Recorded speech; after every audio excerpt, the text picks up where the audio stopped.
ಎಲ್ಲರಿಗೂ ಗೊತ್ತಾಗುದಿಲ್ಲ. ಕತ್ತೇನು ಬಲ್ಲದು ಕರಿಗಡವ, ಅದು ತಿಪ್ಪಿ ಮೇಲಿನ ಸ್ವದಿ ತಿನ್ನು ಸ್ವಭಾವ. ಕತ್ತಿಗಳಿಗೆ ಅದು ಅಮೃತ ಗೊತ್ತಿಲ್ಲಲ್ಲ. ಶರಣರ ಮಹಿಮೆ ತಿಳಿಯುವುದೇ ಶಿವ. ಬರೆದಾರ ಒಂದು ಕಡೆ, ಶರಣರ ಮಹಿಮೆ ತಿಳಿಯುವುದೇ ಶಿವ, ಪರಿಪರಿ ಪಾಪದ ನರಗುರಿಗಳಿಗೆ ಶರಣರ ಮಹಿಮೆ ತಿಳಿಯುವುದೇ. ಪರಿಪರಿ ಪಾಪದಿಂದ ಕೂಡಿದಂತ ಈ ನರಕುರಿಗಳಿಗೆ ಶರಣರ ಸಂತರ ಸಜ್ಜನರ ಸಂತರ ಮಹತ್ವ ಗೊತ್ತಾಗೋದಿಲ್ಲ. ಅದಕ್ಕಾಗಿ ಅದು ಯಾರಿಗೆ ಗೊತ್ತಾಗ್ತದ್ರೆ, ಬಹುಜನ್ಮದ ಪುಣ್ಯದ ಫಲ ಇತ್ತು ಅಂತ ಕೇಳಿದ್ರೆ ಇಲ್ಲಿ ಬಂದು ಕುಂಡ್ರಿಸ್ತದ. ಇಳಿದ್ರೆ ಅದು ಏನ್ ಮಾಡ್ತಂದ್ರೆ ಕುತ್ತವ್ರನ್ನ ಎಬ್ಸಂಗ್ ಹೋಗೋ ಮಂದಿ ಭಾಳ ಅದಾರ. ಆದ್ರೆ ಪುಣ್ಯ ಇತ್ತು ಅಂದ್ರೆ ಬಂದು ಕುಂಡ್ರಿಸ್ತದ.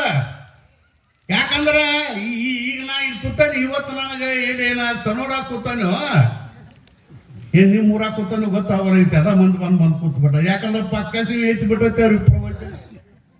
ಎಲ್ಲಿ ಇದ್ರು ಹುಡುಕಾಡ್ಕೊಂಡು ಬರುವಂತ ಅದು ಆಕರ್ಷಣ, ಅಧ್ಯಾತ್ಮದ ರುಚಿ, ಶರಣರ ಸಾಹಿತ್ಯದ ರುಚಿ, ಈ ಪ್ರವಚನದ ರುಚಿ ಹತ್ತಂದ್ರೆ ಇದಕ್ಕಿಂತ ಶ್ರೀ ಗುರು ವಚನದಿಂದ ಅಧಿಕ ಸುದ್ದಿ ಉಂಟು. ಇದಕ್ಕಿಂತ ಜಗತ್ತಿನೊಳಗೆ